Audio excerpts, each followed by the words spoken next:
Bailhongal APMC ಕಾರ್ಯಾಲಯದ ಮುಂದೆ ಪ್ರತಿಭಟನೆ. ಸರ್ಕಾರದ ಬೆಂಬಲ ಬೆಲೆ ಯೋಜನೆಯಡಿಯಲ್ಲಿ ಸೋಯಾಬೀನ್ ಖರೀದಿ ಕೇಂದ್ರ ಪ್ರಾರಂಭಿಸಲು ಹಾಗೂ ಖರೀದಿಯಲ್ಲಿ ರೈತರಿಗೆ ಆಗುತ್ತಿರುವ ಅನ್ಯಾಯವನ್ನು ಸರಿಪಡಿಸುವಂತೆ ಆಗ್ರಹಿಸಿ ನೇಗಿಲ ಯೋಗಿ ರಾಜ್ಯ ರೈತ ಸೇವಾ ಸಂಘದ ಜಿಲ್ಲಾಧ್ಯಕ್ಷ ಶಂಕರ್ ಬೋಳನವರ್ ನೇತೃತ್ವದಲ್ಲಿ ನೂರಾರು ರೈತರು ಸೋಮವಾರ ಪ್ರತಿಭಟನೆ ನಡೆಸಿ ಬೈಲಹೊಂಗಲ ಎಪಿಎಂಸಿ ಕಾರ್ಯದರ್ಶಿಗೆ ಹಾಗೂ ತಹಶೀಲ್ದಾರರಿಗೆ ಮನವಿ ಅರ್ಪಿಸಿದರು. ಜಿಲ್ಲಾಧ್ಯಕ್ಷ ಶಂಕರ್ ಬೋಳನವರ್ ಹಾಗೂ ತಾಲೂಕಾಧ್ಯಕ್ಷ ಸೋಮಲಿಂಗಪ್ಪ ಮೆಳ್ಳಿಕೇರಿ ಮಾತನಾಡಿ, ಈ ವರ್ಷ ಸೋಯಾಬೀನ್ ಬೆಳೆದ ಕ್ಷೇತ್ರ ಕಳೆದ ವರ್ಷಕ್ಕಿಂತ ಹೆಚ್ಚಿದ್ದು, ರೈತರು ಈಗಾಗಲೇ ಕಳಪೆ ಮಟ್ಟದ ಸೋಯಾಬೀನ್ ಬೀಜದಿಂದ ಕ್ರಿಮಿಕೀಟ ಹಾಗೂ ಕೀಡಿಗಳ ಬಾಧೆಯಿಂದ ಮತ್ತು ಕಳಪೆ ಮಟ್ಟದ ಕ್ರಿಮಿಕೀಟ ನಾಶಕ ಔಷಧದಿಂದ ರೈತರು ಕಂಗೆಟ್ಟಿದ್ದು, ಇದರಿಂದ ರೈತರು ಸಂಕಷ್ಟಕ್ಕೆ ಸಿಲುಕುವಂತೆ ಮಾಡಿದೆ.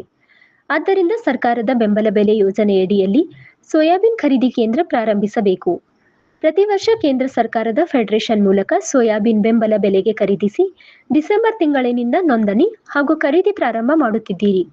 ಆದರೆ ರೈತರು ಸೆಪ್ಟೆಂಬರ್ ಮತ್ತು ಅಕ್ಟೋಬರ್ನಲ್ಲಿ ಸೋಯಾಬೀನ್ ಬೆಲೆ ತೆಗೆದು ಡಿಸೆಂಬರ್ ಒಳಗಡೆ ಸಂಗ್ರಹಿಸಿ ಇಟ್ಟುಕೊಳ್ಳುವುದು ದೊಡ್ಡ ಸಮಸ್ಯೆಯಾಗಿದೆ.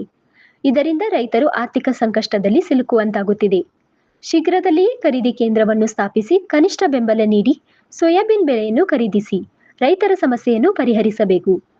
ಸರ್ಕಾರಿ ಖರೀದಿ ಕೇವಲ 5 ಕ್ವಿಂಟಲ್ ಮಾತ್ರ ಇದೆ. ಇದನ್ನು 10 ರಿಂದ 12 ಕ್ವಿಂಟಲ್ ಪ್ರತಿ ರೈತರಿಂದ ಖರೀದಿ ಮಾಡುವುದಾಗಬೇಕು. ಕಳೆದ ವರ್ಷ ಸಾವಿರಾರು ರೈತರು ನೋಂದಣಿ ಮಾಡಿದರೂ ಕೂಡ ಕನಿಷ್ಠ ಬೆಂಬಲ ದರದಲ್ಲಿ ಸೋಯಾಬೀನ್ ಖರೀದಿಸದೆ ಅನ್ಯಾಯ ಎಸಗಿದೆ ಎಂದು ಆರೋಪಿಸಿದರು. ರೈತ ಮುಖಂಡರಾದ ಮಹಂತೇಶ್ ಕಮತ್, ಜಗದೀಶ್ ಬೂದಿಹಾಳ್, ರಮೇಶ್ ಎರಗಟ್ಟಿ ಮಾತನಾಡಿ, ಪ್ರಸ್ತುತ ರೈತರು ಸೋಯಾಬೀನ್ ಮಾರುಕಟ್ಟೆಗೆ ತರುತ್ತಿದ್ದು, ಅಲ್ಲಿಯ ಖರೀದಿದಾರರು ಸೋಯಾಬೀನ್ನಲ್ಲಿರುವ ತೇವಾಂಶ ರೈತರಿಗೆ ಅನ್ಯಾಯವಾಗುತ್ತಿದ್ದು, ತೇವಾಂಶ ಅಳೆಯುವ ಯಂತ್ರದಲ್ಲಿ ಏರುಪೇರಾಗಿ ರೈತರಿಗೆ ಮೋಸ ಮಾಡಲಾಗುತ್ತಿದೆ. ಕೆಲ ಖರೀದಿಗಾರರು ಹಮಾಲರ ಕೂಲಿಯನ್ನು ಪಡೆಯಲು ರೈತರ ಮೇಲೆ ಹೊರೆ ಹಾಕುತ್ತಿದ್ದು, ಇದಲ್ಲದೆ ಪ್ರತಿ ಕ್ವಿಂಟಲ್ಗೆ 2 ಕೆಜಿ ರಿವಾಜ್ ಹೆಸರಿನಲ್ಲಿ ಕಟ್ ಮಾಡಲಾಗುತ್ತಿದೆ. ಇದನ್ನು ಪ್ರಶ್ನೆ ಮಾಡಿದರೆ ಕಂಪನಿ ನಿಯಮ ಎಂದು ಉಡಾಫೆ ಉತ್ತರ ನೀಡುತ್ತಿದ್ದಾರೆ.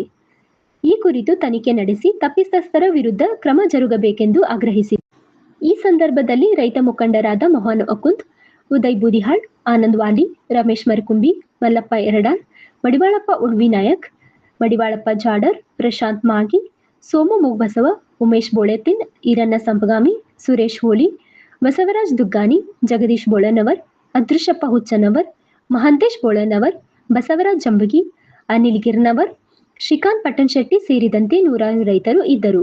ಖರೀದಿಸುವಲ್ಲಿ ಖರೀದಿದಾರರ ಆಗುತ್ತಿರುವ ಸಮಸ್ಯೆಗಳ ಕುರಿತು ರೈತ ಸಂಘಟನೆಯಿಂದ ಏನು ಮನವಿ ಕೊಟ್ಟಿದ್ದಾರೆ, ಆ ಮನವಿ ಮೇರೆಗೆ ಮನವಿ ಸ್ವೀಕರಿಸಿ ಮುಖ್ಯವಾಗಿ ಅವ್ರಿಗೆ ಮಾಯಿಶ್ಚರ್ ಕಂಟೆಂಟ್ ಜಾಸ್ತಿ ಮಾಡ್ತಿದ್ದಾರೆ ಅನ್ನೋದು ಒಂದು ಅವ್ರದ್ದು ಅಹವಾಲು ಇದೆ. ಅದರ ಸಲುವಾಗಿ APMC ಸೆಕ್ರೆಟರಿಗೆ ಮತ್ತು ಅಸಿಸ್ಟೆಂಟ್ ಸೆಕ್ರೆಟರಿ ಅವರಿಗೆ ಎಲ್ಲ ಗುತ್ತಿಗೆದಾರನ ಕರೆದು ಮೀಟಿಂಗ್ ಮಾಡಿ, ಮತ್ತು ಇನ್ನೊಂದು ಏನು ಸೂಚನೆಪ್ಪ ಅಂತಂದ್ರೆ, ಈ APMC ಕಾರ್ಯಾಲಯದಲ್ಲೇ ರೈತರದ ಮಾಯಿಶ್ಚರ್ ಕಂಟೆಂಟ್ ಅನ್ನ ಅಳತೆ ಮಾಡಿ ಕೊಡುವಂತ ಕೆಲಸವನ್ನು ಇಲ್ಲೇ ಮಾಡಿಕೊಡ್ಲಾಗುವುದು. ಇಲ್ಲಿ ಮಾಡಿಕೊಟ್ಟಂತ ಮಾಯಿಶ್ಚರ್ ಕಂಟೆಂಟ್ ರಿಸಲ್ಟ್ ಅನ್ನ ಅವರು ಅಲ್ಲಿ ಅಂಗಡಿಗಳಲ್ಲಿ ಖರೀದಿ ಮಾಡ್ಬೇಕಾಗತ್ತೆ. ಆ ಇನ್ಸ್ಟ್ರಕ್ಷನ್ಸ್ ಅನ್ನ ಕೊಡಿಸ್ತೀವಿ ನಾವು. ಮತ್ತೇನು ವಿವಿಧ ಬೇಡಿಕೆಗಳಿದಾವೆ ಅದ್ರನ್ನು ಎಲ್ಲ ಕ್ಲಿಯರ್ ಮಾಡ್ತೀವಿ. ಇನ್ನೊಂದು ಏನಿದೆ ಅಂದ್ರೆ, ಬೆಂಬಲ ಬೆಲೆ ಖರೀದಿ ರಿಲೇಟೆಡ್ ಒಂದು ಅಹವಾಲು ಇದೆ. ಅದನ್ನ ಕೂಡಲೇ ಅದನ್ನ ಪ್ರಾರಂಭ ಮಾಡಂತ ಹೇಳಿದ್ರೆ ಅದನ್ನ ಇನ್ನೊಂದು ವಾರದಲ್ಲಿ ಅದನ್ನ ಪ್ರಾರಂಭ ಮಾಡೋ ಕೆಲಸನ ಮಾಡ್ತೀವಿ. ಸವದತ್ತಿ ತಾಲೂಕಿನ ಎಲ್ಲ ಸಮಸ್ತ ರೈತ ಬಾಂಧವರು ಇಲ್ಲಿ ಇವತ್ತು ಕೂಡಿರೋ ಉದ್ದೇಶ ಏನಪ್ಪಾ ಅಂತಂದ್ರ, ಈಗೇನು ಬೈಲಹೊಂಗಲ ತಾಲೂಕಾಗಿರ್ಬೋದು, ಸವದತ್ತಿ ತಾಲೂಕಿನಲ್ಲಿ ಸೋಯಾಬೀನ್ ಕಟಾವಾಗಿ ರೈತರು ಏನು APMCಗೆ ಸೋಯಾಬೀನ್ ತಗೊಂಡ್ ಬರ್ತಾ ಇದಾರೆ. ಸಾಕಷ್ಟು ರೈತರಿಗೆ ಮೋಸ ಆಗತ್ತೆ. ಯಾಕಪ್ಪ ಅಂತಂದ್ರ, ಮಾಯಿಶ್ಚರ್ ಚೆಕ್ ಮಾಡುವಂತ ಮಷಿನ್ಗಳು ವಿವಿಧ ರೀತಿಯಲ್ಲಿ ಒಂಥರ ತೋರಿಸಿದ್ರೆ ಒಂಥರ, ಒಂದು 2 ಅಥವಾ 3.5 ಬರ್ಬೇಕು ಹೆಚ್ಚು ವ್ಯತ್ಯಾಸ. ಒಂದು 20, ಒಂದು 25 ಒಂದಕ್ಕೊಂದು ತಾಳಿಲ್ಲ.